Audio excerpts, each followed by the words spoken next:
Admiral Chen stood on the bridge of the Earthguard, watching the massive alien fleet approach through the view screen. 3 different species had joined together to invade human space. The Veltar ships looked like golden spears, sleek and deadly. The Nexari vessels were dark cubes covered in strange lights. The Kryn warships resembled floating fortresses, bristling with weapons. "Sir, they're crossing the boundary line," reported Lieutenant Williams from her station. Chen nodded slowly. He had been waiting for this moment for 3 years, ever since humanity's first contact with the galaxy. That contact had not gone well.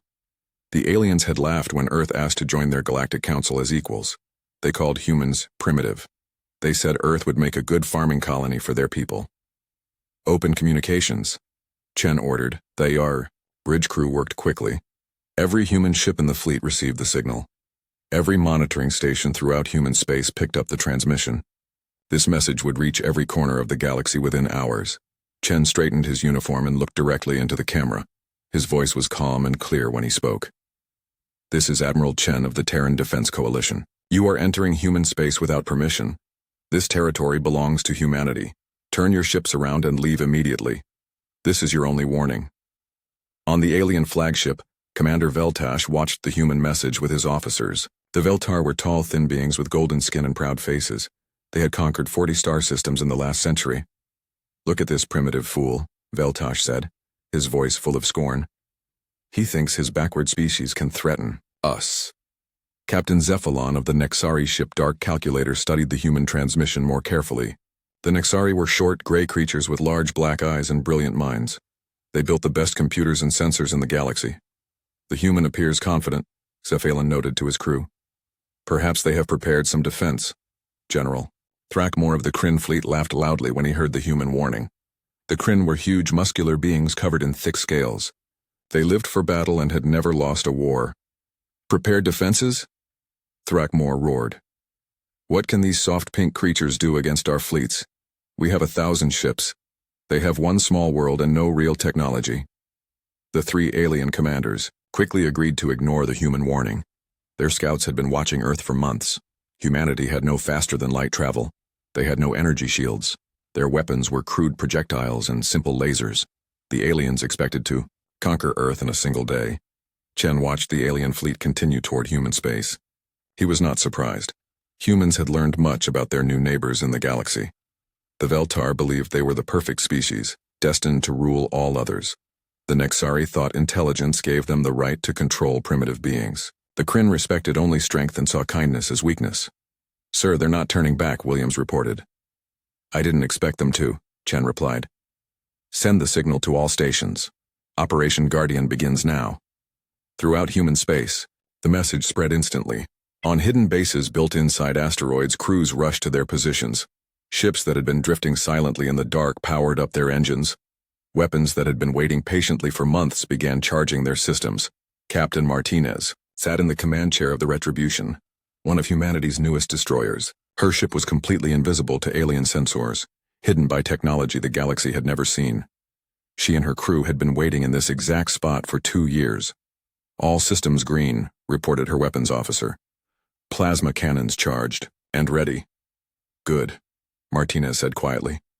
"Remember, we wait for the signal. No one fires until Admiral Chen gives the word."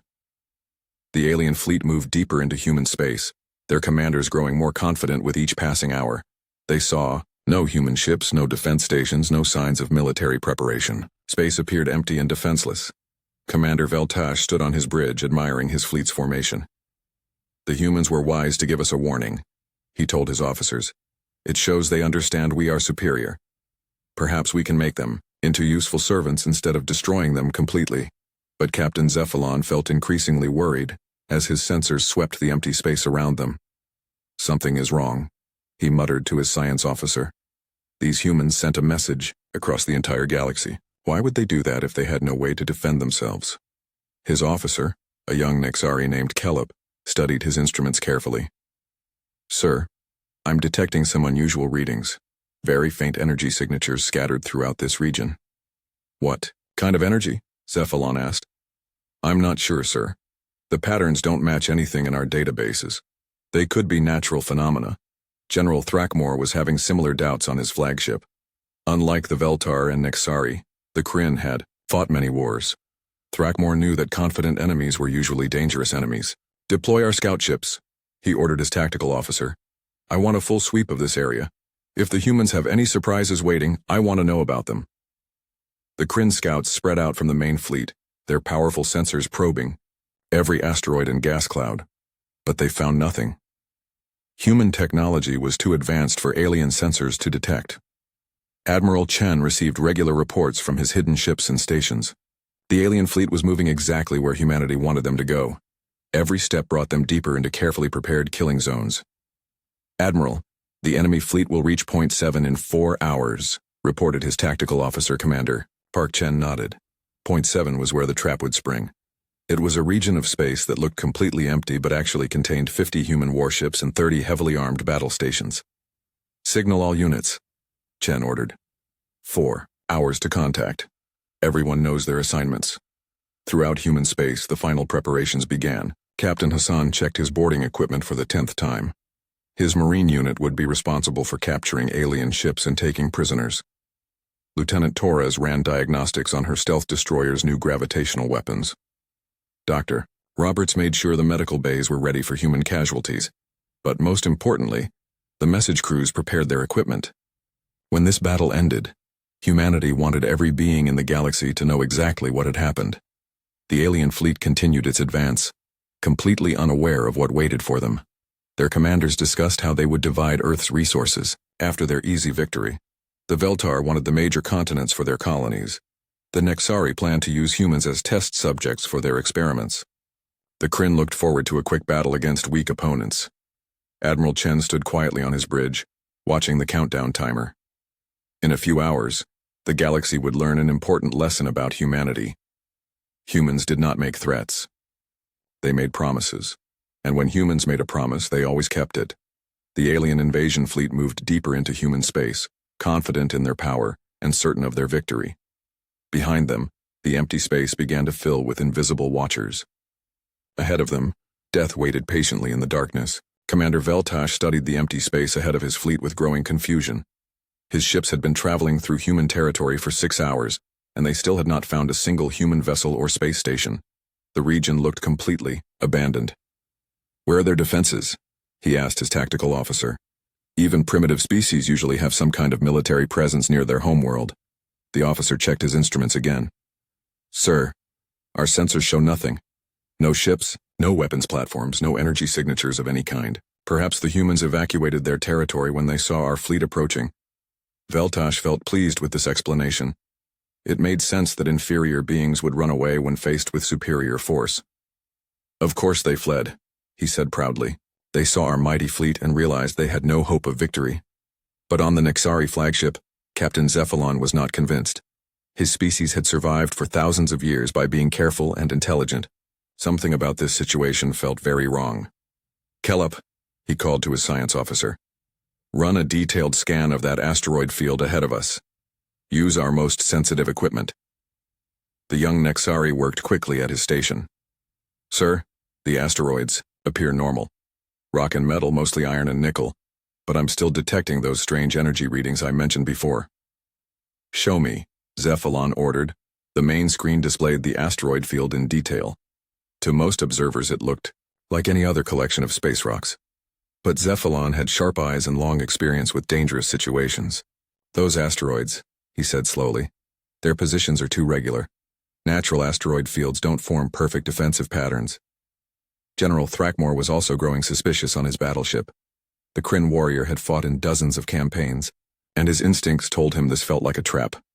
"Increase speed," he ordered his helmsman. "I want to reach the human homeworld quickly and finish this battle.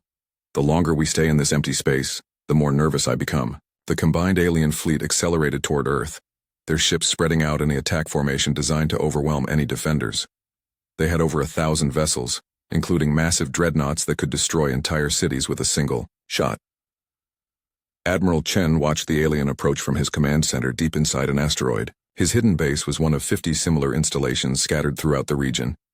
Each one looked like a normal space rock from the outside, but contained powerful weapons and experienced crews. "All stations report ready," announced Commander Park. "The enemy fleet is entering the kill zone now." Chen activated the fleet communication system. His voice reached every human ship and station in the area. "This is Admiral Chen to all Guardian units. The aliens ignored our warning. They chose to invade our space and threaten our people.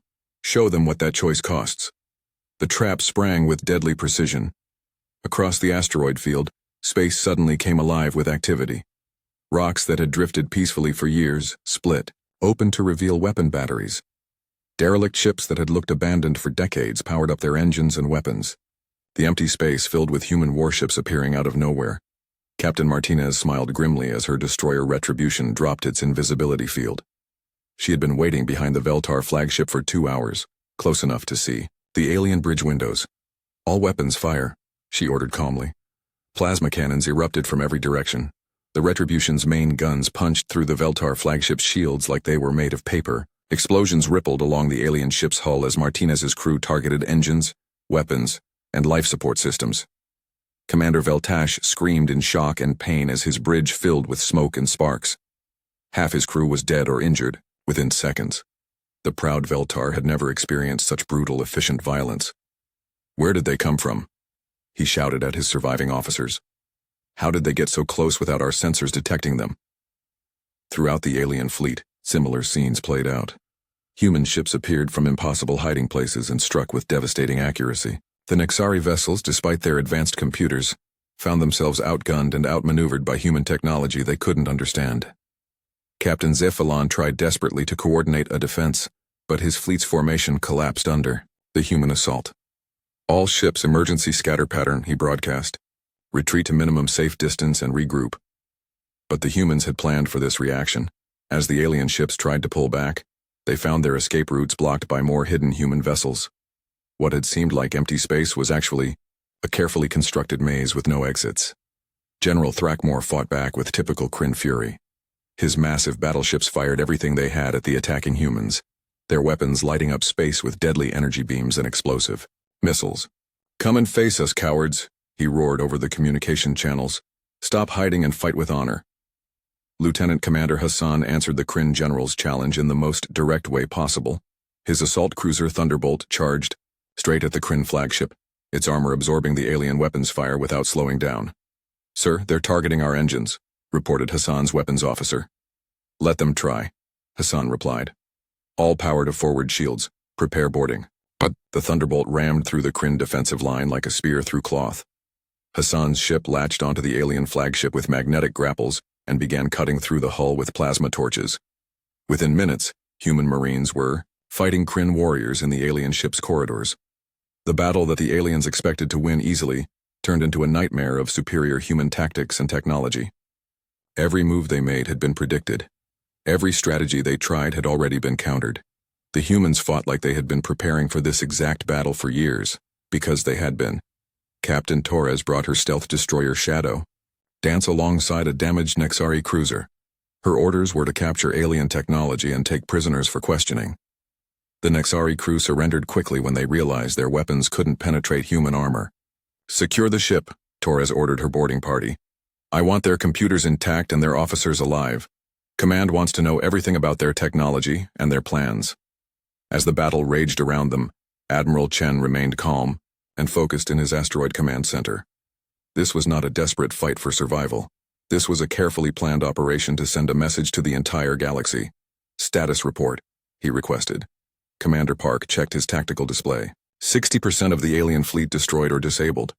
The remainder are attempting to retreat, but our pursuit squadrons are in position to intercept them. Chen nodded with satisfaction.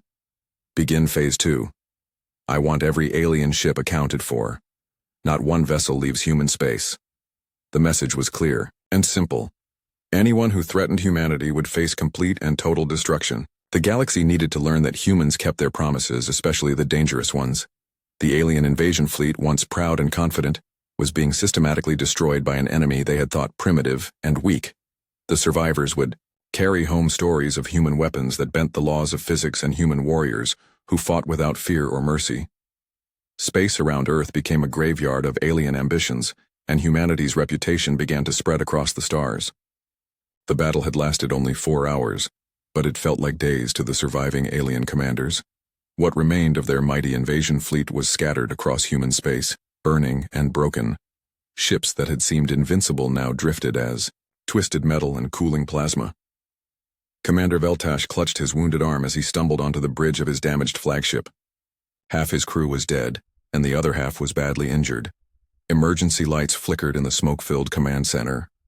"Damage report," he gasped to his tactical officer. "Sir, we've lost main engines, weapon systems, and life support is failing," the officer replied. "We need immediate evacuation." Veltash looked at the tactical display showing the remains of his fleet. Of the 300 Veltar ships that had entered human space, only 40 were still operational. The proud golden vessels now looked like broken toys scattered by an angry child. "Signal retreat," he ordered weakly. "All surviving ships, emergency jump to hyperspace. We must warn the Empire about these humans." But as the Veltar ships tried to escape, they discovered that the humans had other plans. Admiral Rodriguez and his hunter-killer squadrons were already moving to intercept them. Rodriguez commanded the human pursuit fleet from his flagship, Relentless Hunter. Unlike the defensive ships that had sprung the initial trap, his vessels were built for speed and long-range combat. Their mission was simple: make sure no alien ship left human space alive. "Sir, we have multiple alien vessels attempting to reach the hyperspace jump point," reported his navigation officer. "Track them all," Rodriguez ordered. "I want firing solutions on every ship. Remember, our orders are clear. No exceptions, no survivors who might carry intelligence back to their governments." The Nexari Captain Cephalon was desperately trying to reach safety with the 12 ships that remained from his original fleet of 200. His advanced computers calculated jump coordinates while his weapons officer kept watch for pursuing humans. "Captain, human ships are closing fast on our position," the weapons officer reported. "They're using some kind of drive system our sensors can't properly track." Cephalon studied the tactical display with growing alarm. The human ships moved through space in ways that seemed to ignore normal physics. They appeared and disappeared like ghosts, always staying just outside the range of his weapons while getting closer to his fleet. "How are they doing that?" he muttered. "Our technology should be superior to theirs." Young Science Officer Kellup looked up from his instruments with fear in his large black eyes. "Sir, I think we were wrong about human technology. These readings suggest they've mastered space-time manipulation on a level we've never seen." General Thrackmore faced the worst situation of all. His massive battleships were too slow to outrun the human pursuit fleet and too damaged to fight effectively. The proud Kryn warrior found himself in the most humiliating position possible: retreat from inferior enemies. "All ships, maximum emergency power to engines," he ordered his fleet. "Abandon damaged vessels if necessary. We must reach Kryn space and prepare our defenses." But Lieutenant Commander Hassan had other plans. His assault cruiser Thunderbolt had been modified specifically for boarding operations, and he had orders to capture high-ranking alien officers for questioning. "Target the Kryn flagship," Hassan told his crew. "Disable their engines but keep the command section intact. Intelligence wants their general alive." The Thunderbolt dove through the fleeing Kryn formation like a hawk among sparrows. Hassan's ship absorbed hits from desperate alien weapons, while its own guns precisely targeted engine compartments and weapon systems. Within minutes, General Thrackmore's flagship was dead in space. "Boarding pods away," Hassan announced calmly. The Kryn general watched in fury as human marines cut through his ship's hull and began fighting their way toward the bridge. His warriors fought bravely, but human weapons and armor were far superior to anything the Kryn possessed. "How did we underestimate them so badly?" Thrackmore asked his tactical officer as explosions echoed through the ship's corridors. "Sir, our intelligence was completely wrong," the officer replied. "These humans aren't primitive at all. They're more advanced than any species in the galaxy." Meanwhile, Admiral Rodriguez coordinated the pursuit with cold efficiency. His ships spread out across multiple star systems, hunting down every alien vessel that had participated in the invasion. The humans used tactics the galaxy had never seen before, appearing from impossible angles and striking with weapons that shouldn't exist. Captain Sarah Kim commanded the destroyer Night Stalker, one of Rodriguez's fastest ships. She had been chasing a group of Veltar cruisers for 3 hours, watching them desperately try to reach the edge of human territory. "Ma'am, the aliens are broadcasting surrender signals," reported her communications officer. Kim checked her orders one more time. "Ignore their surrender." Admiral Chen was very clear about this. "Anyone who invades human space doesn't get to leave and try again later." The Night Stalker's main gun spoke with deadly authority. Plasma beams reached across space to turn the fleeing Veltar ships into expanding clouds of superheated gas. Kim felt no pleasure in the destruction, but she understood the necessity. Humanity was sending a message that had to be absolutely clear. Captain Zephalon managed to get 2 of his ships to the hyperspace jump point, but found human vessels waiting for them there. Commander Lisa Park's squadron had anticipated the alien escape route and positioned themselves perfectly to intercept. "This is Commander Park of the Terran Defense Coalition," came the calm human voice over the communication channel. "You entered our space without permission. The consequences were explained to you. There will be no negotiation." The Nexari captain tried one last desperate tactic. "We surrender unconditionally. We'll share our technology and serve as your allies. Please show mercy." Park's response was swift and final. "Mercy was offered when Admiral Chen told you to turn back. You chose to ignore that offer." The Stormbringer's gravitational cannons fired once. The 2 Nexari ships simply ceased to exist, their matter compressed into a microscopic point before being scattered across space. General Thrackmore was dragged in chains to Hassan's interrogation room, his pride broken along with his fleet. Kryn Warrior, who had laughed at human warnings, now faced the reality of complete defeat. "Your species made a mistake," Hassan told him quietly. "You confused human patience with weakness. You thought our warning was a bluff." Thrackmore looked at his captor with new understanding. "You were never primitive, were you? This whole thing was a trap from the beginning." Hassan nodded. "We've been watching the galaxy for years, learning about every species and every government. We knew someone would eventually try to invade our space. We wanted to make sure the first attempt would also be the last." Throughout human space, the pursuit continued with relentless efficiency. Admiral Rodriguez's ships hunted down alien survivors with the patience of natural predators. Every vessel that had crossed into human territory was tracked, cornered, and destroyed. The few aliens who managed to hide in asteroid fields or nebulae discovered that human sensors could find them anywhere. The species that had mocked human technology now learned that humans had already mastered sciences they couldn't even understand. As the last alien ship exploded in a brief flash of light, Rodriguez sent a message to Admiral Chen. "Sir, pursuit. Phase complete. All hostile vessels accounted for. No survivors."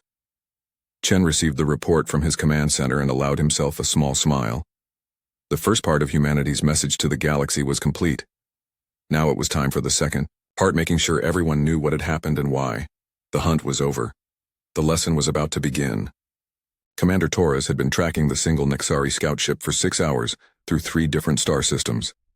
The small vessel had managed to escape the main battle by hiding inside a gas giant's atmosphere, but it couldn't hide from human sensors forever. The scout ship Deep Whisper contained the most dangerous cargo possible, detailed recordings of human weapons and tactics. If that information reached the Nexari collective, they might find ways to counter human technology. Admiral Chen's orders had been very clear about this possibility. "No alien intelligence can be allowed to escape human space," he had told all pursuit commanders. Not one byte of data, not one witness, not one survivor. Torres stood on the bridge of her stealth destroyer Ghost Protocol, watching the fleeing Nexari ship on her tactical display. The alien vessel was fast and well designed, but it was running from humanity's most advanced warship. "Ma'am, the alien is trying to reach the hyperspace relay station at Kepler 442, reported her navigation officer Ensign Walsh. "If they send their data through that relay, it'll reach Nexari space within hours." "Not going to happen," Torres replied calmly. "Increase speed to maximum stealth velocity. I want to intercept them before they reach the relay." The Ghost Protocol accelerated through space like a hunting shark, invisible to alien sensors and faster than any ship they had ever built. Human engineers had spent decades perfecting stealth technology that made their vessels completely undetectable. Aboard the Deep Whisper, Captain Yithlar frantically tried to boost his ship's speed. The Nexari officer had seen the complete destruction of the invasion fleet, and he knew his species needed to prepare for war against humanity. "Kesip, how long until we reach the relay station?" he asked his pilot. 2 hours at maximum speed, sir," the pilot replied nervously. "But our engines are overheating. We can't maintain this pace much longer." Yithlar made a difficult decision. "Reduce speed to sustainable levels. We must reach that relay station even if it takes longer. The collective needs to know what we discovered about human capabilities." But the Nexari captain had made a fatal error. By reducing speed, he allowed Commander Torres to close the distance between their ships. The Ghost Protocol moved silently through space, getting closer with each passing minute. "Contact in 30 minutes, Walsh reported. The alien ship is heading straight for the relay station." Torres studied the tactical situation carefully. The Kepler 442 relay station was operated by a neutral species called the Mindari, who provided communication services to the entire galaxy.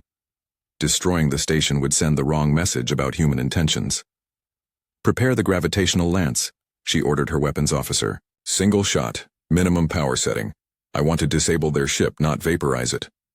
Lieutenant Jackson ran his hands over the weapon controls with practiced skill. The gravitational lance was humanity's newest and most terrible weapon, capable of creating localized gravity fields strong enough to crush entire planets. "Lance charged and ready, ma'am," Jackson reported, targeting their engine compartment. The Deep Whisper was only 20 minutes from the relay station when disaster struck. Captain Yithlar was studying the sensor data from the battle when space itself seemed to bend around his ship. Gravity waves rippled through the hull, twisting metal and crushing delicate equipment. "Emergency landing!" Yithlar screamed as his ship tumbled out of control. "All hands prepare for crash impact." The Nexari scout ship plowed into the surface of a small asteroid, its hull crumpled and engines dead. Emergency lights flickered in the damaged command center as the surviving crew tried to assess their situation. Commander Torres watched the crash site through her ship's sensors. The Ghost Protocol moved into orbit around the asteroid, its weapons trained on the wreckage. "Below." "Ma'am, we're detecting 3 life signs in the alien ship," reported her science officer. "They're badly injured but still alive." "Launch recovery teams," Torres ordered. "I want their ship's computers intact and the crew alive for questioning.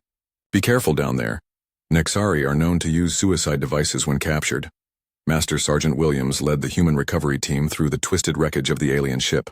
His Marines wore powered armor that made them nearly invulnerable to Nexari weapons, and they moved through the debris like unstoppable machines. Captain Yithlar tried to reach his ship's self-destruct system, but his arms were broken and he couldn't move from his command chair. He watched helplessly as human soldiers secured his vessel and began downloading data from his computers. "Please," he whispered to Sergeant Williams. "Show mercy. We were only following orders." Williams looked at the injured alien through his helmet visor. "Your orders were to invade human space and conquer our homeworld. You ignored our warning and attacked our people. There's no mercy for that." The Marine sergeant's words were not cruel, just factual. Humanity had offered the galaxy a simple choice: leave human space alone or face complete destruction. The aliens had chosen destruction. Back on the Ghost Protocol, Torres received a priority message from Admiral Chen. "Commander, we've detected additional alien ships attempting to escape through the Outer Rim territories. I'm reassigning you to long-range pursuit. How long until you can begin the hunt?" Torres checked her ship's status. 6 hours for repairs and resupply, sir. Then we can pursue any target you designate." "Good," Chen replied. "There's a Veltar diplomatic ship that escaped during the confusion. Intelligence believes they have detailed scans of our defensive positions. Find them and eliminate them." The hunt across the stars continued as human ships pursued fleeing aliens through distant solar systems. What the galaxy had thought was humanity's first and only warning became the beginning of a comprehensive demonstration of human power. Captain Rodriguez led a squadron of destroyers in pursuit of a Kryn battlecruiser that had fled toward the Galactic Rim. The alien ship was fast and heavily armed, but it couldn't escape human technology. "Sir, the Kryn vessel is transmitting distress calls to anyone who will listen," reported his communications officer. "They're offering to share their weapons technology in exchange for sanctuary." Rodriguez smiled grimly. "Jam their communications. No one gets to hear their calls for help. As far as the galaxy is concerned, these ships simply disappeared." The human pursuit fleets operated with deadly efficiency, tracking down alien survivors across dozens of star systems. Every ship that had participated in the invasion was hunted down and destroyed, along with any vessel that tried to help them escape. Admiral Chen coordinated the operation from his command center, watching as human forces demonstrated their true capabilities to a galaxy that had underestimated them. The aliens had expected to face a primitive species with crude weapons. Instead, they discovered that humanity had already surpassed every other civilization in the galaxy. "Status report," Chen requested from his staff. "Sir, 97% of hostile vessels confirmed destroyed," reported Commander Park. "We're still tracking 3 ships in the outer territories, but pursuit squadrons are closing on their positions." Chen nodded with satisfaction. "Continue the hunt." I want every alien who participated in this invasion accounted for. The galaxy needs to understand that attacking humanity has consequences that cannot be escaped or negotiated away.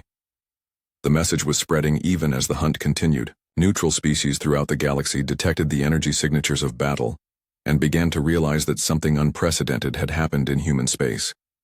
The proud alliance that had set out to conquer Earth was being systematically destroyed by an enemy they had thought weak and primitive. Space around human territory became a graveyard of alien ambitions, and the survivors carried home stories of human weapons that defied understanding, and human warriors who showed no mercy to invaders. The hunt would continue until every threat was eliminated, and every lesson was learned. Humanity's first contact with the galaxy was ending exactly as Admiral Chen had promised, with complete victory and absolute security. The Grand Assembly Hall of the Galactic Council had never seen such fear. Representatives from hundreds of species sat in stunned silence as they watched the recorded data streams from the human conflict. The holographic displays showed the complete destruction of the invasion fleet in devastating detail. Council leader Morthak of the Ancient Ethereal Collective spoke first, his voice shaking with disbelief. In 4,000 years of galactic history, we have never seen such complete military dominance. How did we so badly underestimate this human species? Ambassador Velnara, the sole surviving representative of the Veltar Empire, could barely speak. Her golden skin had turned pale gray with shock and grief. Of the 300 ships her people had sent to conquer Earth, not one had returned home. They were supposed to be primitive, she whispered.